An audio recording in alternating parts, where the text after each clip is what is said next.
नमस्कार, मैं अवनीश राय धरातल पर आ चुके हैं। आज हम लोग बाठा गांव में, भावरकोल विकास खंड के बाठा गांव में हैं। एक मैंने वीडियो बनाया था जो काफ़ी प्रचलित हुआ और काफ़ी लोगों का रिस्पांस मिला और लोगों ने कहा कि कुछ कमियां हैं इस वीडियो में, कुछ चीज़ें रह गई हैं इस प्याज के बारे में, जो नंदी प्याज और चाइना किंग के बारे में हम लोगों ने वीडियो बनाया था। तो सारे विशेषज्ञों को लेकर आज हम लोग वहाँ पर आए हैं प्लाट पे। चूँकि प्याज अब बहुत कम रह गई है और दिखेगी भी नहीं।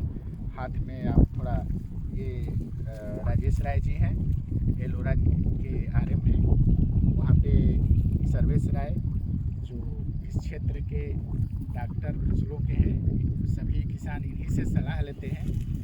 और इधर कैमरा दिखाएंगे, उस दिन वीडियो बनाए थे इन्हीं के सौजन्य से। पार्थ हैं, अंशुमान राय हैं, उम्र तो काफ़ी कम है लेकिन बहुत साहसी किसान हैं। ये हैं संतोष गुण जी, इन्हीं के प्लाट में यह प्याज रोपी गई है। और एक प्यारे लाल जी हैं, वहाँ के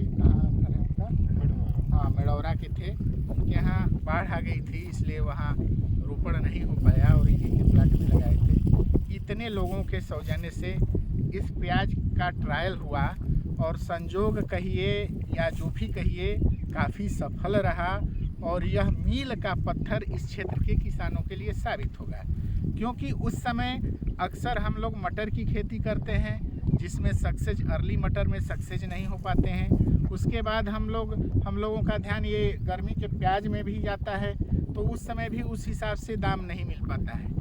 और इस खेती में और जो साइज है, जो इसमें खाद वगैरह का प्रयोग किया गया है, वो अनमने ढंग से किया गया है। अनमने ढंग से जब इतना सफल है तो आगे हम विशेषज्ञों से राय डालेंगे।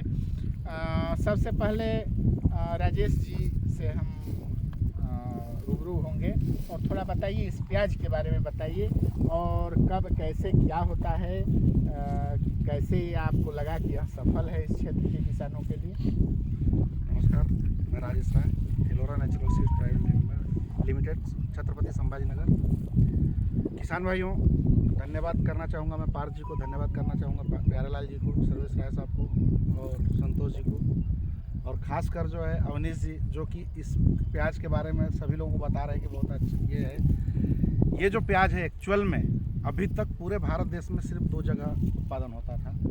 एक राजस्थान में अलवर जिला बोल के वहाँ पर होता था, और दूसरा जो है खंडवा में होता है, एमपी में। लेकिन यहाँ पर इस प्याज को लाने के लिए मुझे किसान भाई का फ़ोन आया कि मुझे कुछ चाहिए। पार्थ जी भी कई बार मुझे फ़ोन किए कि भाई मुझे चाहिए सर, लेकिन मैं नहीं ला पा रहा था। लेकिन पिछले साल मैं सोचा कि चलिए इसको ट्रायल लिया जाए, लगाया जाए, उसे लगवाया।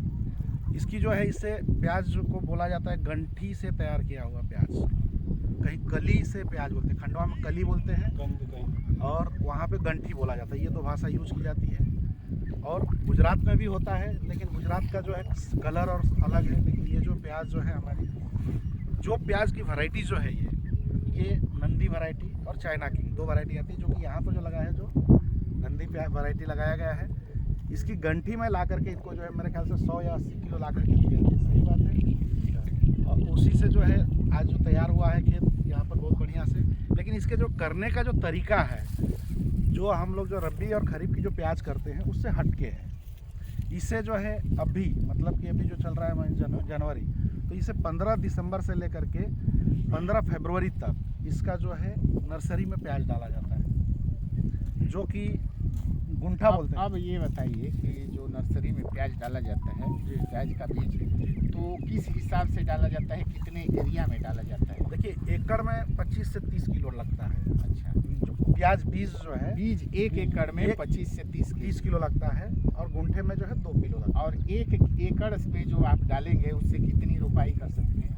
1 एकड़ में जो रुपाई कर सकते हैं उसका जो है, तो इसके बारे में ज़रा आप बताइए, संशय दूर हो किसानों का। अवनीश भैया, बिल्कुल ये प्रश्न एक वैज्ञानिक की तरह कर रहे हैं। मैं थोड़ा सा जवाब देने का प्रयास कर रहा हूँ। प्याज का उचित टेम्परेचर 14 से 28-30। मैं एक चीज़ शेयर करना चाहूँगा। प्याज में जो फूल निकलते हैं, दूसरी भाषा में बोल्टिंग उसको कहते हैं, अगर टेम्परेचर 6 के नीचे गया तो जो फिजियोलॉजिकल डिसऑर्डर के कारण वो प्याज फूल देने लगती है।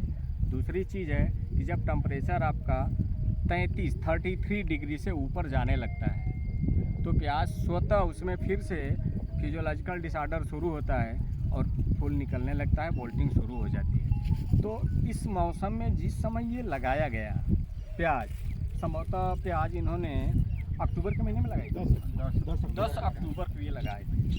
अगर ये प्याज 10 सितंबर को लग जाए, अगर ये प्याज आपका 10 अगस्त को लग जाए तो काफ़ी अच्छे रेट में ये प्याज जाने वाली है, क्योंकि ये आपका 70 से 80 दिन के बीच तैयार हो जाती है। और जिस समय ये प्याज तैयार होके आती है मार्केट में प्याज 9 के बराबर होती है, क्योंकि जो भी रबी वाली पुरानी प्याज होती है वो अगर सड़ती नहीं है तो अंकुरित हो जाती है। तो ये चीज़ तो बहुत मुनाफा देने वाली है। अगस्त में भी लगा सकते हैं, सितंबर में भी, अक्टूबर में भी लगा है। ये अक्टूबर का परिणाम है, तो इसमें कोई दिक्कत नहीं है। और जहाँ तक है आपने बताया कि 35 डिग्री से ऊपर टेम्परेचर होता है ना, 33 से ऊपर होता है तो प्याज में बोल्टिंग आनी शुरू हो जाती है। यानी गर्मी के मौसम में ज़्यादा खतरनाक समय होता है, ज़्यादा दिक्कत होती है बजाय इस टाइम पे। तो सबसे मेन चीज़ है कि यह पैसा भी अधिक देगी, इसमें खर्च भी कम है। और चूँकि सामने है, आप देख रहे हैं कि गर्मी के मौसम में और एक साइज की प्याज भी शायद नहीं होती है।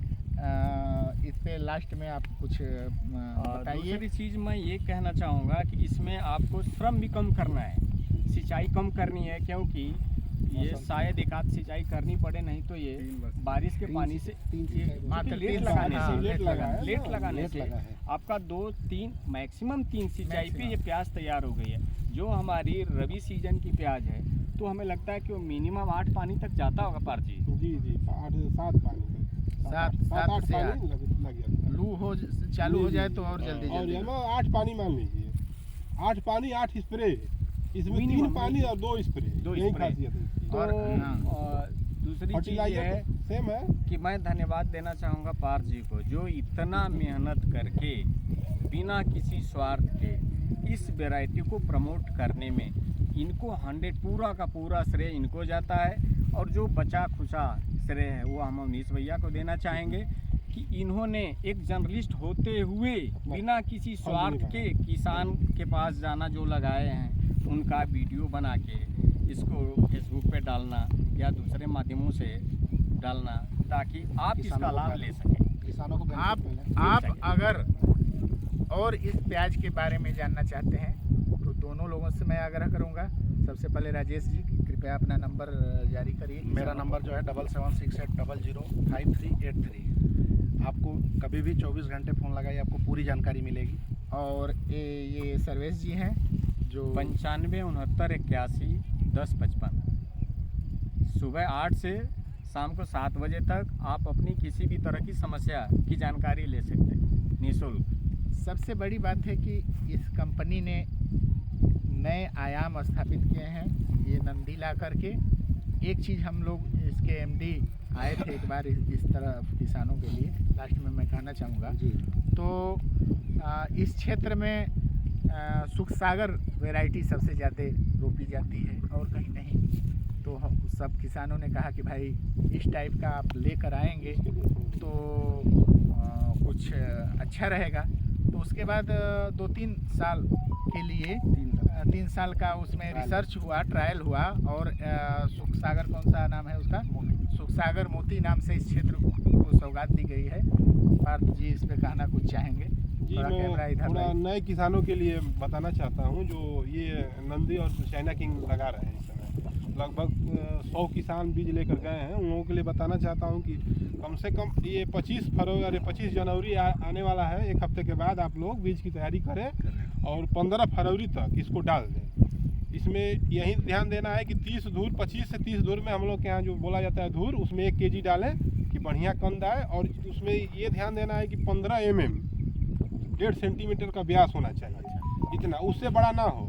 20 सेंटी मतलब 20 सेंटीमीटर से उसका व्यास बड़ा ना हो, 1.5 सेंटीमीटर 15 mm 15 mm से 20 mm के बीच में उसका व्यास हो, उससे बड़ा अगर हो जाएगा तो आपका प्याज मतलब गड़बड़ हो जाएगी। अच्छा, ये उसमें बात- 3-4 प्याज हो जाएगा। ये बताइए कितने महीने तक नर्सरी रहे लगभग? नर्सरी लगभग 90 दिन में आपकी तैयार हो जाएगी। 90 दिन के आसपास, 10 दिन आगे पीछे आप अपना ध्यान देते रहें कि उसमें मतलब उसका ब्यास मतलब 15 mm से अधिक ना हो। 10 इतना ग्राम इससे बड़ा, हाँ, हाँ। आएगा उसका। अगर ज़्यादा बड़ा हो जाएगा तो वो आपके लिए नुकसान हो जाएगा। नुकसानदायक रहेगा। छोटा हो जाए वो सही है, लेकिन ज़्यादा बड़ा ना हो।